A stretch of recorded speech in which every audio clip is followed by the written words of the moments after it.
todos, ¿cómo están? Mi nombre es Patti. En esta oportunidad les traigo un libro muy interesante, muy nutritivo. Su nombre es Fantasía Roja, de Iván de la Noz. Bueno, este libro fue publicado en el 2006.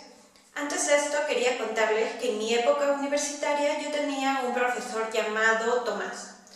Y recuerdo que el profesor Tomás nos enseñaba acerca de las políticas mundiales, ¿no? O sea, la política mundial, la política de cada país. Y dentro de esto nos hablaba de lo bueno que sucedía en Cuba.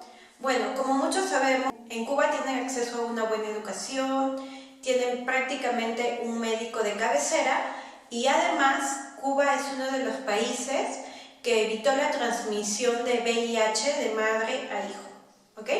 Fue uno de los primeros países.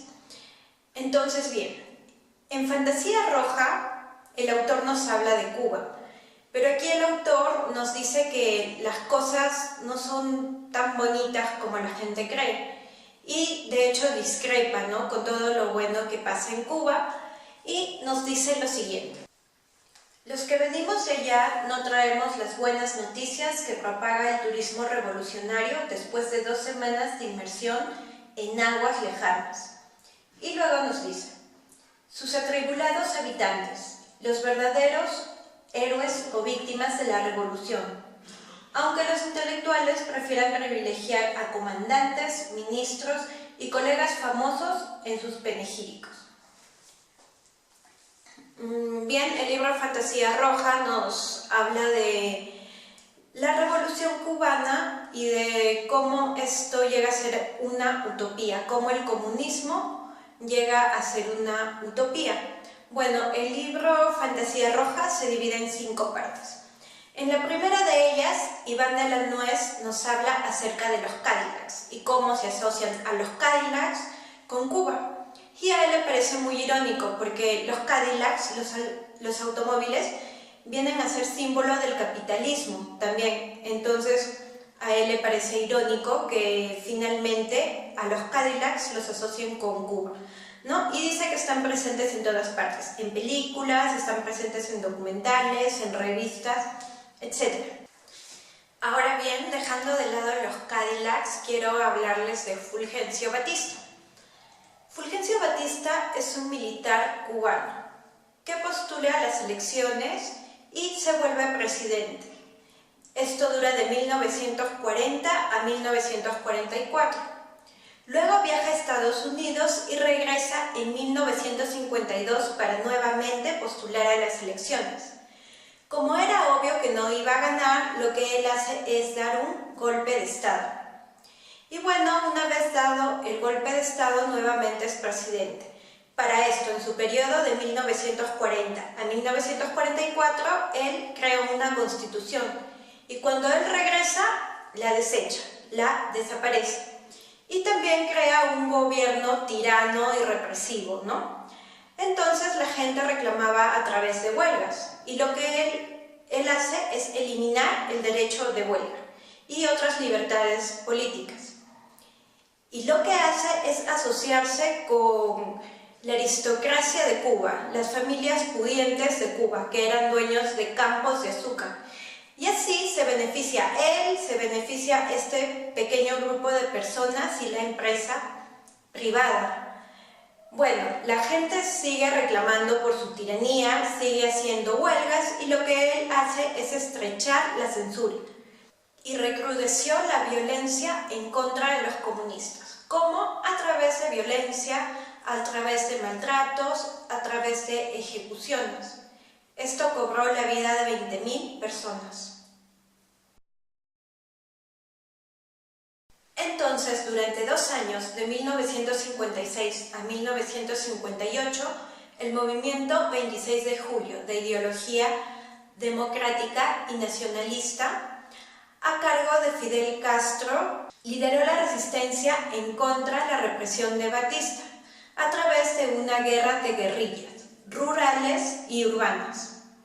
Esta culminó finalmente con la derrota del enemigo a manos de los rebeldes, encabezado por Che Guevara, en la batalla librada el 1 de enero de 1959 llamada Santa Clara. En esta primera parte también aparece Alfred Hitchcock con su película Topaz. Bueno, todo gira en torno a saber qué es Topaz, así que tienen que verla porque no les voy a decir qué es Topaz. Bueno, aquí aparece Estados Unidos preocupado por saber qué está tramando Cuba y se ven involucrados espías franceses, espías estadounidenses obviamente y creo que rusos también, no estoy segura si rusos. Pero bueno, es recomendable. Acá el autor dice, bueno, también aparecen otros libros y otras películas, entonces aquí el autor les critica de que a Cuba lo toman como segundo plano, que no se investiga de verdad, pero no es el caso en la película Topaz, donde el autor le critica algunas cosas, pero también hay cosas en las que afirma que son buenas, como por ejemplo cuando dice que en la tercera parte, me parece la segunda parte, sí representa en la película realmente cómo era Cuba. Bueno, el autor es cubano, ¿no? Así que, bueno, él sabe de lo que nos está hablando. Bueno, yo he visto la película y se las recomiendo, es muy buena. Bueno, ustedes saben que Alfred Hitchcock es un gran director y todo tiene su suspenso, ¿no? Típico de Alfred Hitchcock. Les voy a dejar el link por abajo en la descripción y les recomiendo que la vean. Ahora bien, hemos llegado a la segunda parte, donde Iván Delannoy nos habla acerca de Jean-Paul Sartre, que es un filósofo francés, también de Régis Debray y Max Aub. Bueno, los tres son escritores. El título de la segunda parte es La antorcha de Sartre. Bueno, aquí nos habla de Jean-Paul Sartre y cómo él apoya a Cuba. También nos habla de la famosa foto de Jean-Paul Sartre con Che Guevara, que además es la portada del libro. Bueno, aquí aparece el Che ofreciéndole fuego a Jean-Paul Sartre. Lo que él nos quiere decir es que para la historia, para los ideólogos, para los filósofos, para la semiótica, el Che no le está ofreciendo solo fuego a Jean-Paul Sartre, sino le está pasando su pasión por Cuba, le está pasando la batuta por sacar cara por Cuba. En cuanto a Jean-Paul Sartre, si nos dice que bien está a favor de Cuba, él la considera una revolución sin ideología. Además nos dice que es el primer ideólogo en considerar a los cubanos sujetos de sí mismos. ¿Esto por qué? Porque antes de él hay un ideólogo que considera a los cubanos objetos.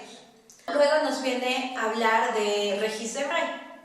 Régis Debray considera que Cuba es una revolución en la revolución. Y también nos dice esto el autor Iván Delannoy, que si bien Régis Debray es un hombre muy experimentado, que ha vivido en carne propia la revolución cubana, ha tenido grandes maestros, es un hombre que se ha quedado añorando el pasado. Luego pasa a hablarnos de Max Aub. Max Aub detecta un gran problema, que es la confusión entre revolución y nacionalismo. Para Max Aub, este es un gran problema en Cuba, ya que ambos conceptos son confundidos, ¿no? Y bueno, finalmente nos dice que a Max Aub no le gusta el adoctrinamiento por la alfabetización que hay en Cuba. Bueno, en este caso yo discrepo totalmente con Max Aub, porque a mí me encanta el compromiso que hay en Cuba por la alfabetización. En la tercera parte el autor nos habla acerca de la famosa foto tomada por Alberto Korda. Bueno, esta foto fue elegida como póster del diario En Bolivia por Feltrinelli. Él nombró a esta foto Che in the Sky with Jagger, que es una paráfrasis de la canción de los Beatles, una canción psicodélica. Además nos dice que Korda, después de una larga y procelosa querela, logra recuperar los derechos de autor, ya que, como dije, Feltrinelli cortó la foto y la eligió como foto de portada del diario En Bolivia. En el libro, además nos cuenta que parece que Feltrinelli no obtuvo beneficios económicos con esta foto. Y seguidamente el autor nos dice, cosa que en el documental Una foto recorre el mundo, dice lo contrario. Bueno, esto lo dice el autor porque yo también he buscado el documental y me parece que no, que en ningún momento dicen si Feltrinelli obtuvo beneficios económicos con la foto, sino cuenta cómo Korda tomó la foto y cómo la foto viajó por el mundo, ¿no? Pero bueno, no estoy segura si es el documental completo, ya que dura de 12 a 13 minutos aproximadamente y les recomiendo que la vean. También les voy a dejar el link por acá abajo en la descripción. Bueno, luego el autor pasa a decirnos que la foto tomada por Vic Muniz es totalmente diferente, posiciona a Latinoamérica, la hace ver de una manera totalmente diferente a la primera foto por Alberto Korda. Bueno, la foto de Vic Muniz es una foto donde aparecen frijoles y nos dice que hace ver a Latinoamérica diferente, porque en la primera foto donde el Che da cátedra, dictamina, en la segunda foto nos dice que vemos a un Che que está dispuesto a escuchar qué es lo que tienen que decir los latinoamericanos. La cuarta parte se titula El canto de los morenos.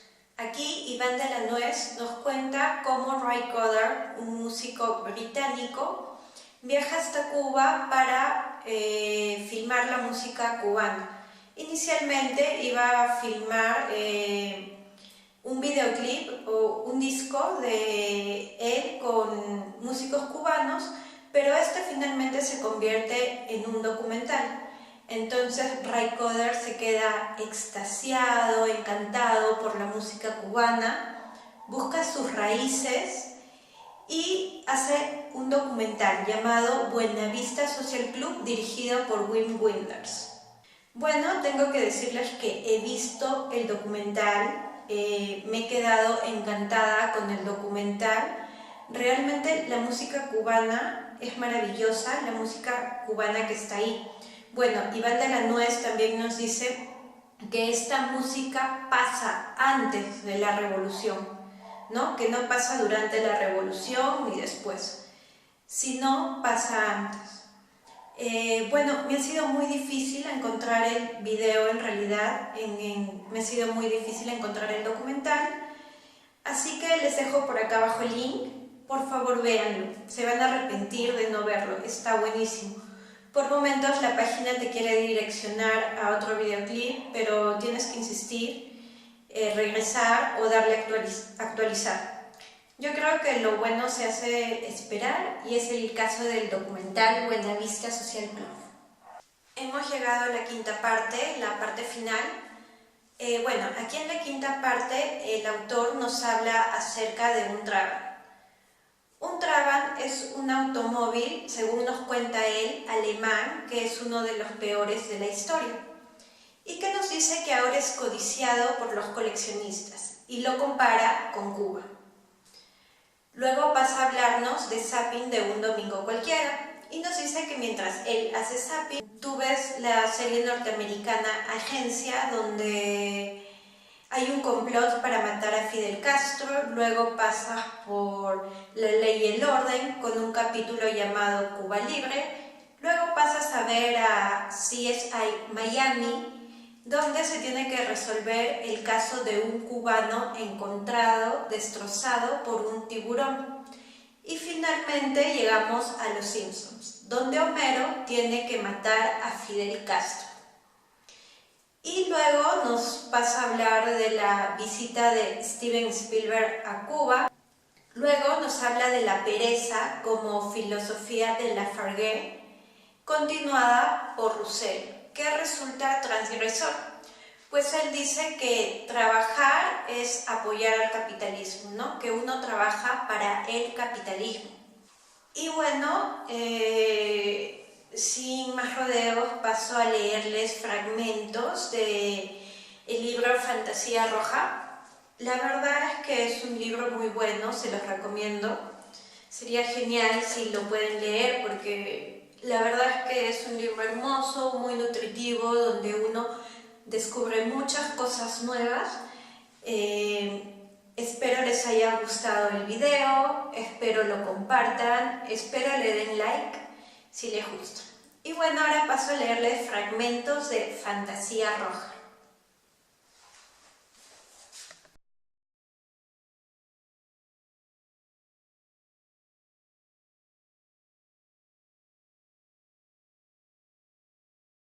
Ese minuto irrepetible del 1 de enero de 1959, cuando Fulgencio Batista escapó del país, en plena fiesta de Navidad, con 2 maletines rebosantes de dinero, el grado cero que partió la historia de Cuba en dos, y que resumido en una frase inmejorable de Patrick McGrath, convirtió a los escépticos en creyentes y a los creyentes en fanáticos.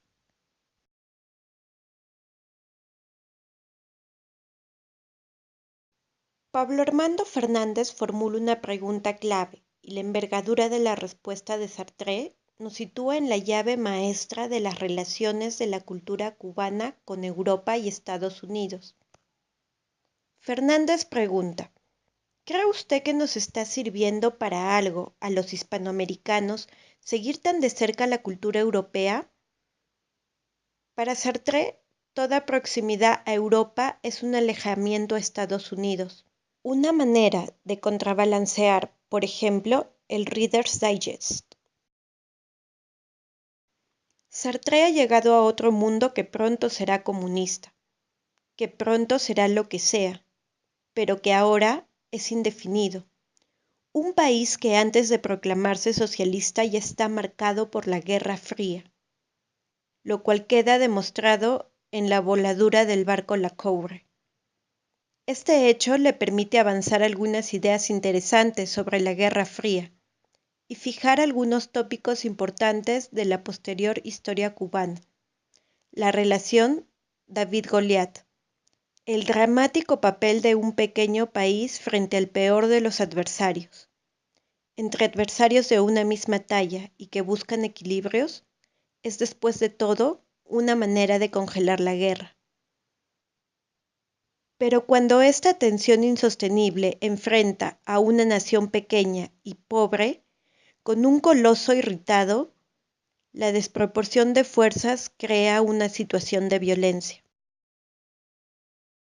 El mismo Eduardo Galeano fue explícito al respecto y recordó a sus amigos cubanos la famosa frase de Rosa Luxemburg en su polémica con Lenin: la libertad es siempre la libertad para quien piensa diferente. Estas posiciones de la izquierda de Europa, Estados Unidos y también América Latina parecieron seguir lo siguiente: Cuba no está ni estará sola ante una posible invasión de Estados Unidos, pero sí estará cada vez más sola ante sus propias arbitrariedades. No estará sola frente a su poderoso enemigo externo, pero estará aislada ante la represión a sus críticos internos.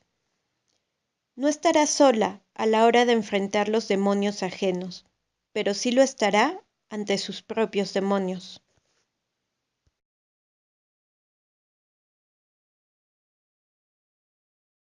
La imagen de Che Guevara, tomada en La Habana de 1960 y difundida en 1968, un año después de su muerte, es uno de los hitos iconográficos de la modernidad, probablemente la foto más famosa del siglo XX.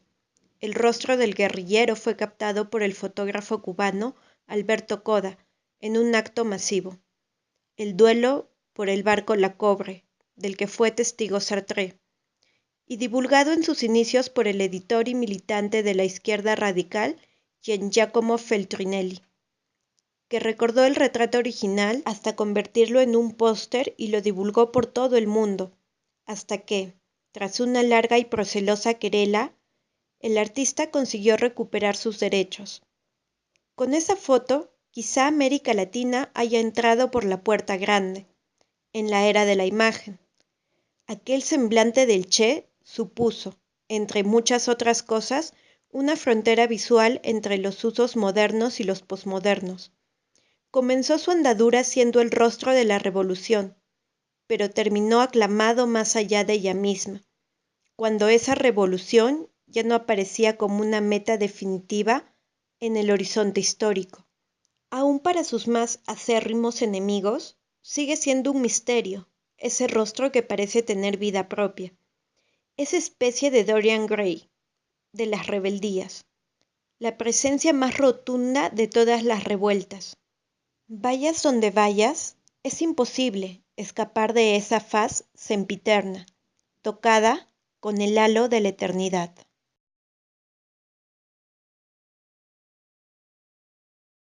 Entre el primer rostro de Che Guevara, listo para la santidad y la veneración, y el nuevo rostro dispuesto por Vic Muniz, América Latina no solo ha cambiado su imagen, sino también su cartografía, y sobre todo, la necesidad de ser leída bajo otras coordenadas, como una malévola inversión del fin de la historia pregonado sin éxito por Francis Fukuyama.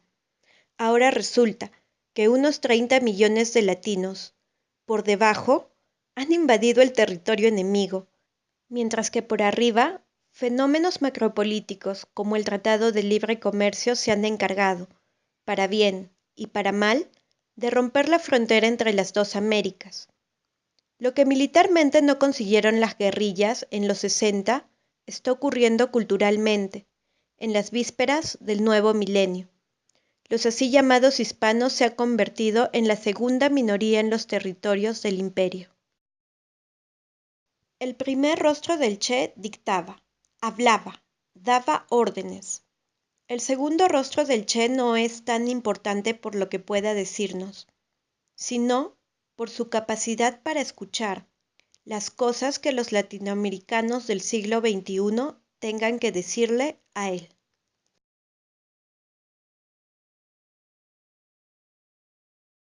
Cuando Wim Wenders vuela a La Habana en febrero de 1998, lo hace con la intención de filmar el proceso del disco que está grabando Ray Cooder. Es un propósito extraño, pues como afirma Joaquín Cooder, se trata de la grabación de un disco de un grupo que nunca existió. Ray Cooder ya había ido a Cuba, en un viaje anterior, buscando la música soul que un amigo nos había grabado. Era una música increíble. Habían unas canciones preciosas. No había oído nada parecido. Resulta curioso que no haya continuado su indagación con el feeling, la música disonante y nocturna que conoció su plenitud en los años 50, pero que aún sobrevive, como sobreviven algunos de sus compositores más importantes. Marta Valdés, César Portillo de la Luz, Frank Domínguez, Ángel Díaz. En suma, Ray Cooder se acerca 2 veces, en la época de la Revolución, al país que produce esas músicas. Pero sucede que estos sonidos no provienen de la Revolución, sino de una época anterior a su apogeo. En cualquiera de los casos, Cooder entiende que ha encontrado una música incorrupta, y no simplemente un menú de joc, algo preparado para la ocasión.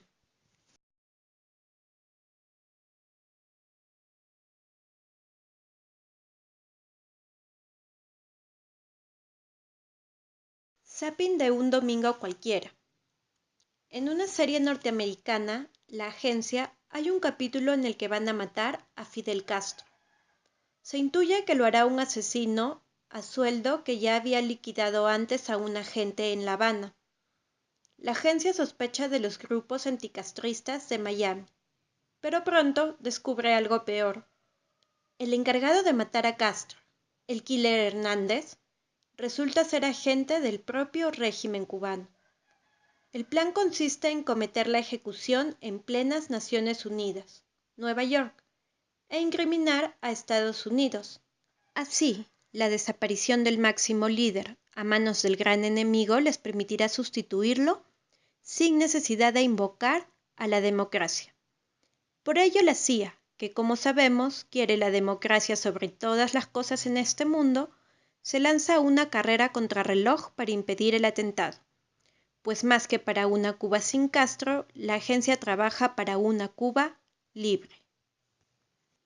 Cuba Libre se titula precisamente un capítulo de otra serie norteamericana, Ley y Orden. En este episodio, los agentes Goring y Amis acosan a un joven negro y sospechoso de asesinato. El chico colecciona libros de la Cuba revolucionaria, el único lugar donde él considera que los policías no practican el racismo. Los avesados agentes temen que el sospechoso consiga escapar a Cuba, desde donde no podría ser extraditado, por las leyes de Guerra Fría que enfrentan a ambos gobiernos. Su testimonio no sería válido, así que el sospechoso tendría la ventaja de vivir una situación invertida a la ley de ajuste cubano, que concede facilidades migratorias a los escapados de la isla comunista.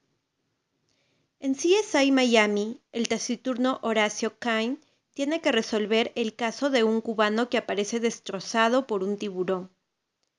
En medio de una trama confusa de tráfico de balseros, vivos y muertos, con la pequeña Habana como telón de fondo. Homer Simpson, por su parte, también ha tenido una misión imposible, muy similar a la que unas décadas antes desveló a Robert Davis, el espía británico interpretado por Sean Connery, bajo la batuta de Richard Lester. Homer es atrapado infraganti por el FBI y acusado de evadir impuestos, un grave delito federal. Es cuando le proponen el trato del $1.000.000.000. Debe ir a Cuba y matar a Fidel Castro. Si lo consigue, será perdonado. A diferencia de Robert Vesco, aquel norteamericano que escapó realmente hacia Cuba en los años 70, después de evadir los impuestos en la vida real. Simpson aparece en el polo opuesto, pues no se trata de escapar a Cuba, sino de espiar allí, previa ejecución de su máximo líder, la condena federal que pesa sobre él. Homer llega, incluso, a entrevistarse con Fidel Castro, pero este, considerablemente más listo, consigue tumbarle el $1.000.000.000.